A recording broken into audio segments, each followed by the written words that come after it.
Comment ça va les gens? J'espère que tout va bien pour vous. Et aujourd'hui on se retrouve pour la revue du chapitre numéro 77 du manga Dragon Ball Super. Chapitre numéro 77 qui a fait son plein. Franchement, le chapitre il était parfait. Pour moi, c'est un 10 sur 10. Le chapitre a direct commencé avec l'histoire de Bardock, comme beaucoup de lecteurs du manga l'attendaient et voulaient que ça commence. Alors, déjà, on commence l'histoire avec une planète céréalienne d'il y a 40 ans dans le passé. On peut voir que la race céréalienne et la race Namek collaborent ensemble pour pouvoir s'alimenter en eau et en nourriture. Parce que les Namek, pour vivre, ils ont besoin d'eau et les céréaliens, pour vivre, ils ont besoin de nourriture. Donc, de condiments, des trucs dans le genre. Monaito dit que les Namek et les céréaliens vivèrent en paix jusqu'à ce qu'un soir de pleine lune, des vaisseaux font leur apparition sur la planète des céréaliens. Ils heurtent le sol. Les céréaliens et les Namek sont stupéfaits et étonnés. Les céréaliens et les Namek essayent de voir de quoi il s'agit.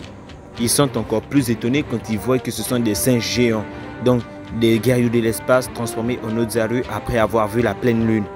Et sur la dernière case, plus précisément la troisième, la case du bas, on peut voir, comme je l'ai dit dans ma précédente vidéo, ces deux personnages du premier TV Special, le père de Son Goku. Donc ces deux gars du tout premier TV Special, ils sont là. On ne peut pas assurer la présence des 4 personnages, mais les deux premiers là, le bleu et celui en rouge avec ses cornes, ces deux là, ils sont bien là. Vous pouvez voir dans la case du bas. Même si au final, dans ce chapitre, ils n'ont rien fait, on les a juste vus dans cette case et après disparu. On passe maintenant à la 4e page. Monaito blessé, le village des céréaliens et des Namek en ruine. Il y a le doyen des Namek qui dit à Monaito d'attraper et de garder les Dragon Ball. Il est dit de les mettre en sécurité. Et c'est après ces phrases que le doyen meurt. Les céréaliens essayent d'attaquer les Ozaru, mais leurs armes ne sont pas assez efficaces pour les mettre KO, vu leur taille gigantesque. C'est ainsi que dans ces désordres, on voit deux Ozaru qui sont en train de mettre la ville à 100. Et juste après, il y a l'un d'eux qui s'arrête, qui a remarqué quelque chose. Il voit un céréalien en train de s'échapper. Et en voyant qu'un céréalien, donc Granola enfant, essaie de se faire la malle, Bardock descend en mode Ozaru et il essaie de le pister. Et il se dirige dans ce genre d'église dans laquelle Granola et sa mère s'étaient planqués quand on l'a vu dans le premier chapitre de là, Granola le survivant. Et là, la créature aperçoit Granola et sa mère, Musli. Musli, c'est le nom de la mère de Granola. Et donc, la créature les aperçoit et Granola étant enfant, il a tellement peur qu'il s'évanouit. Et là, on comprend un peu plus. C'est pour ça que dans le début de là, quand Granola s'endort et fait ce rêve sur son passé, à chaque fois qu'il rêve, il s'arrête toujours, le rêve, il s'arrête toujours sur ce Bardock en mode Ozaru qui crie. Et Granola se réveille en sursaut parce que dans le rêve, il n'y a pas de suite parce qu'il s'est évanoui. Il s'est évanoui de peur quand il a vu le gorille. C'est pour ça que dans ses rêves, il n'y avait pas de suite. Et là, on a un céréalien qui, lui, tire sur un Ozaru. Mais il ne tire pas vraiment sur lui. En fait, il vise la lune parce qu'il sait qu'en tirant et en détruisant la lune, les Ozaru prendraient leur forme de guerrier de l'espace, leur forme humanoïde. Il a détruit la lune. Les Saiyans ont repris leur forme humanoïde. Et là, le céréalien il croit que les Saiyans sont vulnérables, qu'ils n'ont plus la force qu'ils avaient. Bien sûr, ils ne sont plus géants, ils n'ont plus la force qu'ils avaient parce qu'en se transformant en Ozaru, leur puissance est multipliée par 10 ou un truc comme ça. Et là, le Saiyan nous fait comprendre qu'il y a méprise. Ils sont toujours plus forts que les céréaliens. Et là, il y a un truc qui me dérange. Toriyama, maître Toriyama, lui, lorsqu'il dessinait des Saiyans dans les temps passés, des Saiyans barbares, il les faisait un peu plus barbares. Je ne sais pas si tu vois ce que je veux dire, mais vous voyez ce Saiyan là qui est en train de parler. Celui qui me regarde, le céréalien là, il ressemble à un Numelonda. Bon, pas à un Numelonda, mais vous voyez, ceux que l'on avait avec les Saiyans d'avant, ce n'est plus la même chose que nous avons avec les Saiyans d'aujourd'hui. Leur visage, leurs traits et tout. Les Saiyans d'avant, eux, ils nous fichaient comme les jetons. Ces traits que nous avions autrefois avec Minoru Maeda ou avec Masaki Sato, nous ne les avons plus. Bon, c'est vrai qu'après Toyotaro, il a son style de dessin à lui. On retourne maintenant du côté de Bardock et de Musli, la mère de Granola. De ce côté-là, il n'y a presque rien. Il y a un Saiyan qui demande à un autre si ça va. Et l'autre, complètement énervé, ne le répond pas. Et là, on peut voir que Bardock se retrouve seul à seul face à Granola et face à Musli. Et là, les gens, regardez ça. Regardez-moi ce Bardock, super bien dessiné par Toyotaro. Il est superbement bien réalisé et superbement bien illustré. Oui, bien sûr, ce n'est pas ce style-là, mais au moins, là, tu sens que Toyotaro, il a staff. Il s'est dit, ouais, c'est la première fois que je vais le dessiner dans un chapitre de DBS, donc vas-y, donne tout. Et il est super bien ressorti. Ah oui, et même si c'est le même Bardock, dites-moi quel est votre style préféré entre ce Bardock là du premier TV Special ou ce Bardock là du film Dragon Ball Super Broly. N'hésitez pas à me le faire savoir. Et là, Musli, elle attaque Bardock et le casse l'épaulette. Et Bardock, sans savoir pourquoi, je ne sais pas, il se souvient d'un souvenir d'une dispute qu'il avait avec Guinée autrefois, lors de la naissance de Goku. Il dispute un peu sous le nom de Goku et Guinée s'énerve sur le fait que Bardock part en mission et s'absente pendant de très longs mois, sans voir le développement de son bébé, donc de Son Goku. Et juste hors de la maison, dans le troisième carreau du milieu, on peut voir que Raditz joue avec des enfants. Bon, ça ne lui ressemble pas. Mais à cette période-là, c'est un enfant. Donc, vas-y, laissez-le tranquille. Et là, Guinée, elle demande à Bardock quel serait le nom adéquat pour donner à ce bébé. Et là, en le regardant, Bardock, il lui donne le nom de Kakarot. Et là, Guinée, de suite, elle est d'accord. Elle adore le nom. Elle nous montre vraiment qu'elle kiffe Bardock là. Et j'ai l'impression que Bardock il a choisi le nom au pif, Kakarot. Mais ce qu'il ne sait pas, c'est que ce nom a fait vraiment beaucoup pour nous. Ce nom incroyable a vraiment fait beaucoup pour nous. Bien sûr que je me fasse comprendre parce qu'il y aura des gens qui vont faire ouais mais tu penses que s'il n'avait pas ce nom il n'allait pas faire ci, pas faire ça. Mais non, c'est juste que le héros il a ce nom et comme ça le colle vraiment à la peau et que c'est un bon nom et que ça va avec son personnage. Donc voilà, c'était juste pour dire que le nom de Kakarot ça lui va à merveille. En plus une carotte elle est jaune et son doggy il est jaune et bleu. Donc tu vois un peu le rapport. Bon, revenons au chapitre. Il y a un autre Saiyan qui se dirige vers Musli et Bardock. Et il demande à Bardock de se dépêcher parce qu'ils vont bientôt retourner. Parce que Freezer, comme dans le film Dragon Ball Super Broly, va arriver sur la planète Vegeta. Et là, Bardock lui répond en disant qu'il vérifie s'il n'y a plus de céréaliens ou de Namek en vie. Déjà, je comprends pas. Le gars là, l'ami de Bardock, celui qui est venu le parler là, c'est un gars. Ah ouais, non mais je viens de capter. En fait, il n'arrive pas à détecter l'énergie parce que la détection de l'aura ou de l'énergie n'était pas encore à jour dans ces temps passés là. On utilisait des scouters. Bardock ressent une force de 5 unités dans les montagnes. Il s'agit donc de Monaito. Il envoie Monaito qui se dirige vers sa maison pour cacher les boules de cristal. Enfin les Dragon Ball. Et là Monaito c'est un malin. À peine il a senti l'énergie de Bardock, sûrement sinon comme il a su qu'il allait venir, et ben il le frappe et Bardock il arrête l'attaque de Monaito en mode ultra instinct, vous voyez un peu. Genre t'es là, tu me tapes et moi j'arrête ton attaque en regardant le sol sans te regarder, genre t'es pas plus fort que moi. Et là Monaito il demande à Bardock pourquoi Bardock a fait ça, pourquoi il a sauvé Musli et Granola. Et Bardock lui répond qu'il avait juste envie de le faire. Et Bardock qui se prépare à aller rejoindre ses troupes sur la planète Vegeta, Monaito lui demande comment est-ce qu'il s'appelle.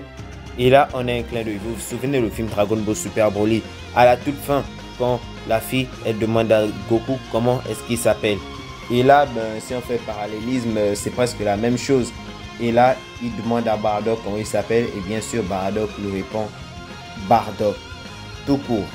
Et là on retourne dans le présent. Granola qui est un peu dégoûté d'avoir été sauvé par un Saiyan et Monaito qui dit à Goku qui ressemble étrangement à ce guerrier Bardock et Goku qui lui demande qui?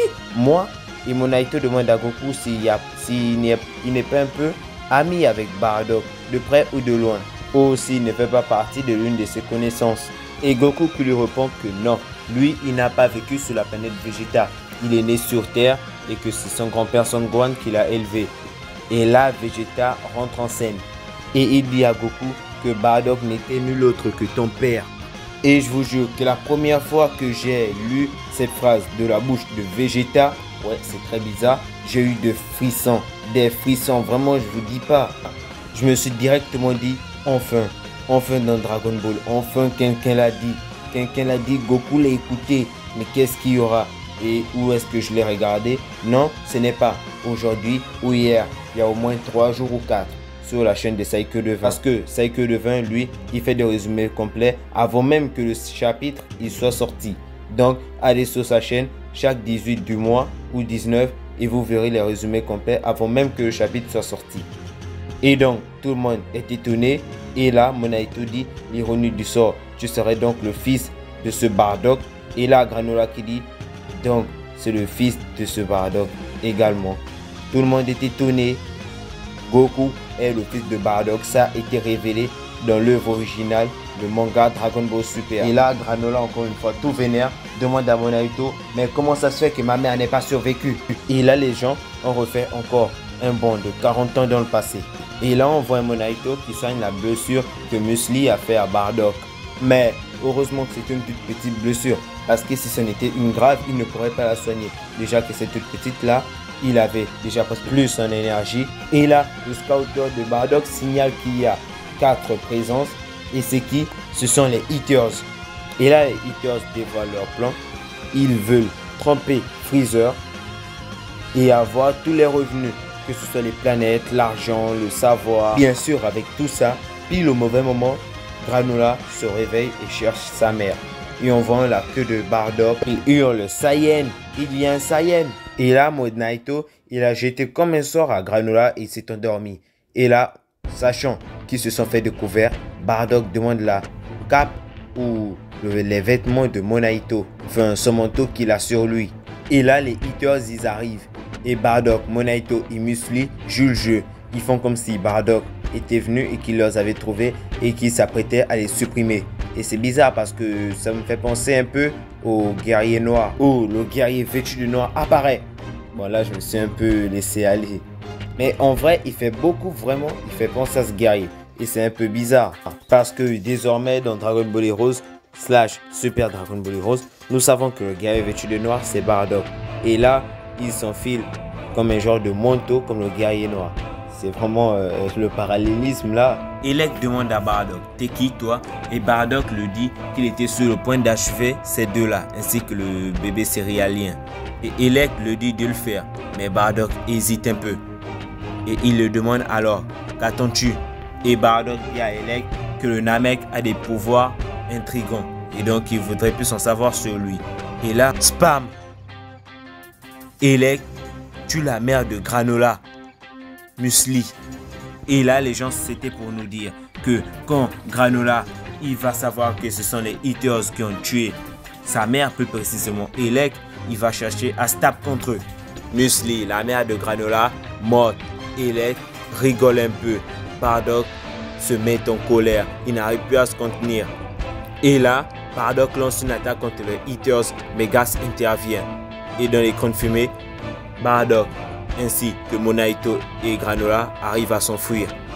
Et là, Elec est complètement perdu. Il se demande si c'est quelqu'un de l'armée de Freezer ou si il s'est rebellé contre l'armée de Freezer. Monaito, désolé, il n'a pas assez de capacité pour soigner la blessure grave visée sur un point vital de la mère de Granola. Et Bardock qui est en mode « Fais chier, pourquoi j'ai fait ça ?» Il regrette le geste qu'il a eu face aux Eaters. Et il sait que les Eaters vont forcément se lancer à leur recherche. Et là, Gas, lui, se porte volontaire pour aller chercher Bardock et le ramener, ainsi que Monaito et Granola. Et vous vous souvenez, dans les premiers chapitres de l'arc Granola le survivant, Gas était frustré d'avoir perdu face à un ancien ennemi. Et donc, cet ancien ennemi, c'était Bardock. Donc, Bardock, il a one shot. Bon, je sais, je déconne, il n'a pas one shot, mais il a quand même eu une défaite puissante face à Bardock. Et comme il a eu une défaite puissante face à Bardock, il se demande, je suis devenu plus fort. Et là, Elec dit, oui, tu l'es devenu. Mais après, il emmène un arrière-plan en disant, ça ne fait jamais du mal, une petite assurance. Et Gas le regarde. Et fin du chapitre. Et donc avec ça, rien qu'avec ça, on peut donc imaginer que Elec, il va sûrement faire le vœu que Gas il devient immortel, le plus puissant de l'univers, comme Granola. En tout cas, j'ai kiffé ce chapitre. Il était vraiment superbe avec l'histoire de Bardock qui, elle, était vraiment... C'était vraiment un truc. C'était un truc, les gars, je vous jure. En tout cas, n'hésite pas à t'abonner, à activer la cloche de notification, à mettre un pouce bleu ou un pouce rouge. Oui, si tu as apprécié la vidéo ou pas. Moi, je te dis à plus pour de prochaines vidéos. Tchuss, je t'imite là.